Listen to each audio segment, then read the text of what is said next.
Relasi agama dan negara dalam konteks Indonesia. Mata kuliah Pendidikan Pancasila dan Kewarganegaraan. Dosen pengampu Muhammad Fajar, MPDI. Disusun oleh yang pertama Usatun Hasanah dengan NIM 2320087. Yang kedua Mufrodah dengan NIM 2320081. Yang ketiga Muhammad Kusilhak dengan NIM 2320094. Kelas C, Prodi Pendidikan Guru Madrasah Ibtidaiyah, Fakultas Tarbiyah dan Ilmu Keguruan, Institut Agama Islam Negeri Pekalongan, tahun pelajaran 2020. A. Latar belakang. Dalam konteks hubungan agama dan negara, di satu sisi, umat Islam percaya akan pentingnya prinsip-prinsip Islam dalam kehidupan politik atau bernegara. Namun di sisi lain, tidak ada pandangan yang seragam tentang bagaimana Islam dan politik seharusnya dikaitkan dan bagaimana hubungan yang sesuai antara Islam dan politik atau negara. Menurut Effendi, tahun 1998. Seiring dengan kemunduran di dunia Islam, muncul para pemikir modernis yang membawa gagasan untuk memisahkan agama dan negara dengan pijakan kemajuan dunia barat. Tetapi, pemikiran ini justru memunculkan resistensi dari para pemikir yang menginginkan terbentuknya masyarakat atau negara sebagaimana masa awal Islam di era Nabi Muhammad dan di era kejayaan dinasti-dinasti awal Islam yang menyatukan agama dan negara. Pemahaman serta sosok agama dan negara senantiasa berkembang dari zaman ke zaman. Muatan dan spirit keberagaman agama, apapun yang lahir belasan abad lalu, sudah pasti mengalami perkembangan karena zaman senantiasa berubah. Misalnya, dahulu ketika wahyu Al-Quran turun langsung terlibat dialog dengan persoalan politik dan sosial secara langsung dalam kurun waktu 23 tahun.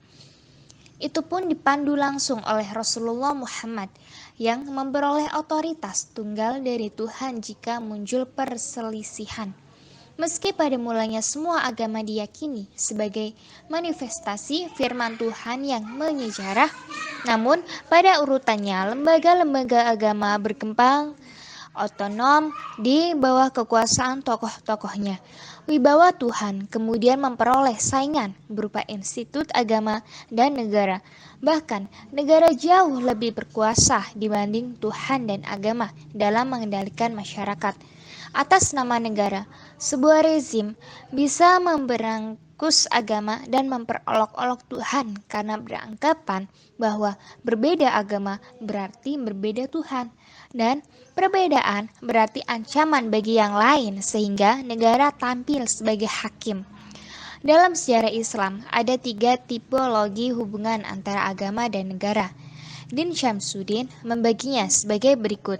Pertama, golongan yang berpendapat bahwa hubungan antara agama dan negara berjalan sesuai integral. Kedua, golongan yang berpendapat bahwa hubungan antara agama dan negara berjalan secara simbiotik dan dinamis sampai dialektis, bukan berhubungan langsung, sehingga kedua wilayah masih ada jarak dan kontrol masing-masing, sehingga agama dan negara berjalan berdampingan. Keduanya bertemu untuk kepentingan pemenuhan kepentingan masing-masing. Agama memerlukan lembaga negara untuk melakukan akselerasi pengembangannya. Demikian juga lembaga negara memerlukan agama untuk membangun negara yang adil dan sesuai dengan spirit ketuhanan. Akar histori hubungan agama dan negara di masa awal Islam. Secara teoritis, negara adalah suatu masyarakat yang diintegrasikan karena memiliki wewenang yang secara sah lebih unggul daripada kelompok atau individu yang merupakan bagian dari masyarakat tersebut. Ada juga pendapat lain yang menyatakan bahwa negara adalah daerah teritorial yang rakyatnya diperintah oleh sejumlah pejabat atau yang berhasil mewajibkan warganya untuk taat melalui kontrol kekuasaan. Adapun kata Islam berarti masuk ke dalam kedamaian, sedangkan secara istilah Islam berarti agama yang mengajarkan kepasrahan kepada Allah, bertauhid dan tunduk kepadanya, dan kedamaian. Sehingga kata ad-din menurut Ibnu Abbas mencakup akidah, hukum, etika, dan ibadah yang dijelaskan secara rinci. Sedangkan masalah interaksi sosial muamalat yang dijelaskan secara global. Berkaitan dengan masalah negara, umat Islam mulai hidup bernegara sejak Nabi Muhammad SAW hijrah ke Yasrib atau Madinah, yang kemudian diubah menjadi Madinah. Di Madinah inilah lahirlah suatu komunitas bangsa yang hidup bersama dengan satu tujuan untuk membangun negara berdasarkan kehidupan yang majemuk, baik dari segi agama, ada golongan muslim dan non-muslim, maupun dari segi golongan, yaitu golongan Ansor, pengikut Nabi yang berasal dari Madinah, dan Muhajirin, pengikut Nabi dari Makkah. Setelah menetap di Madinah, Nabi Muhammad SAW kemudian merumuskan dan mengumumkan Piagam Madinah. Menurut para ahli politik, Piagam Madinah dipandang sebagai konstitusi atau undang-undang dasar negara bagi negara Madinah, yang pertama didirikan oleh Nabi Muhammad SAW. Isi pokok Piagam Madinah menggambarkan sifat kemajemukan sebagai suatu bangsa, hukum sebagai suatu negara yang berdasarkan agama tertentu. Hubungan antara negara dan agama di Indonesia. Hubungan agama dengan negara telah muncul ke permukaan dalam serangkaian polemik dan perdebatan pada awal abad 21.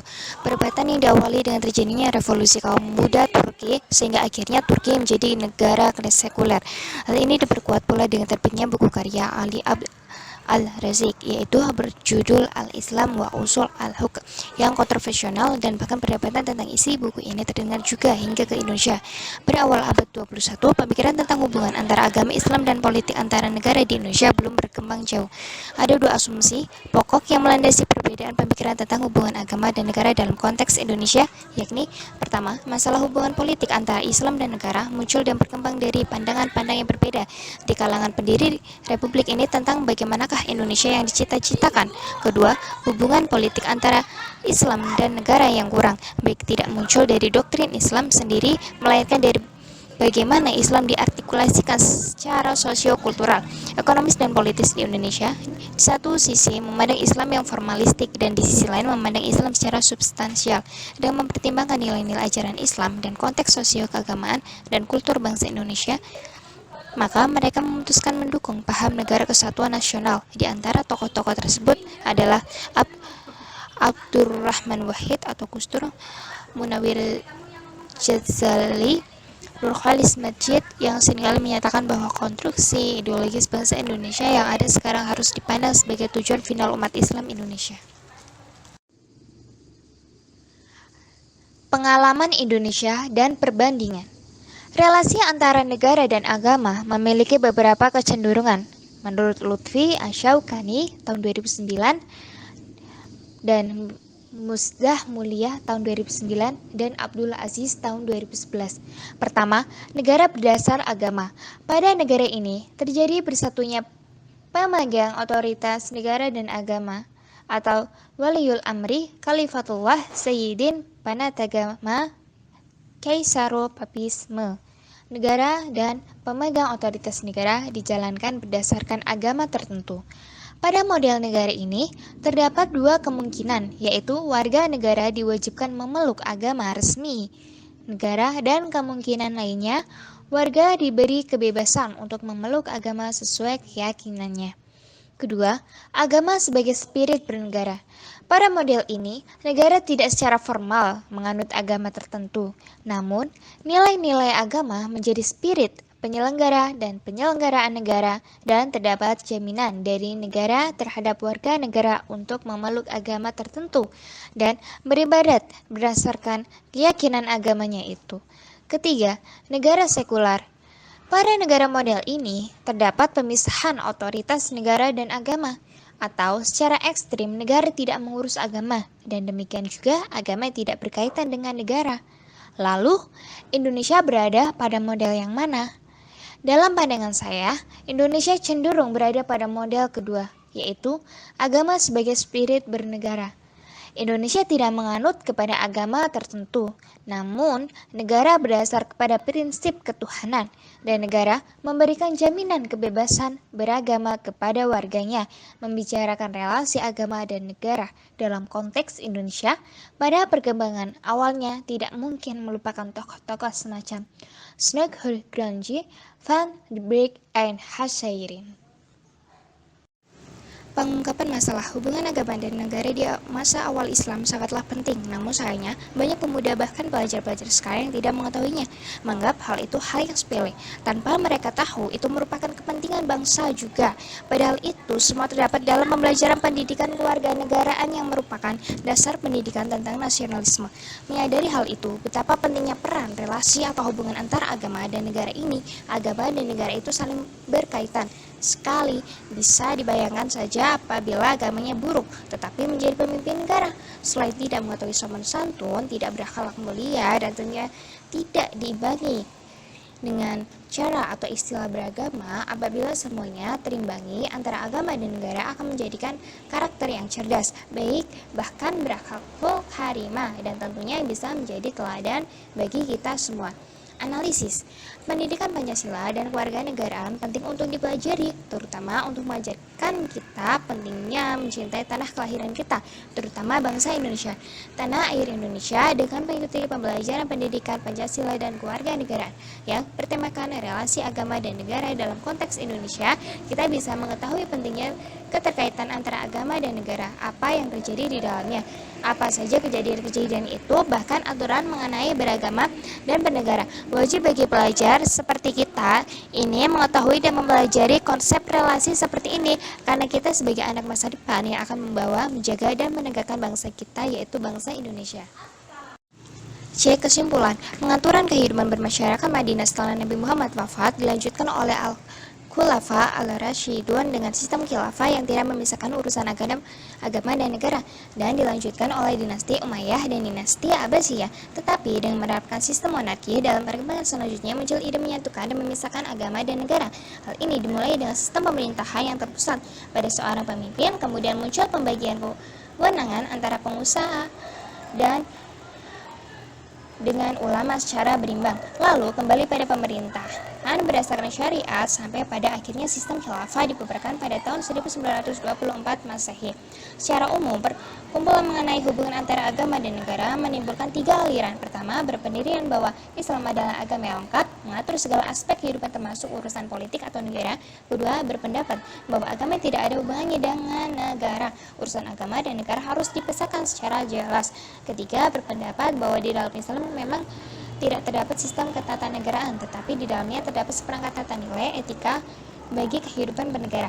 Dalam konteks Indonesia, pada awal kemerdekaan muncul pertentangan di kalangan pendiri negara tentang hubungan antara agama dan politik.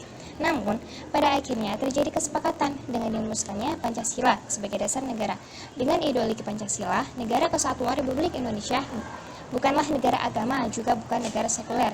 Berkenaan dengan hal tersebut, diskurs tentang hubungan antara agama dan politik atau negara harus terus dilakukan secara intensif dengan berkesinambungan. Hal ini dilakukan untuk menumbuhkan kesadaran bahwa sesungguhnya Islam merupakan agama yang rahmatan lil alamin. Setiap muslim percaya bahwa Al-Quran dan Al-Hadis merupakan dasar utama, tetapi penafsiran tentang keduanya yang harus selalu disesuaikan dengan konteks sosio keagamaan dan kultur umat Islam. Dengan demikian akan tercipta suatu tatanan kehidupan yang harmonis dan masyarakat yang madani.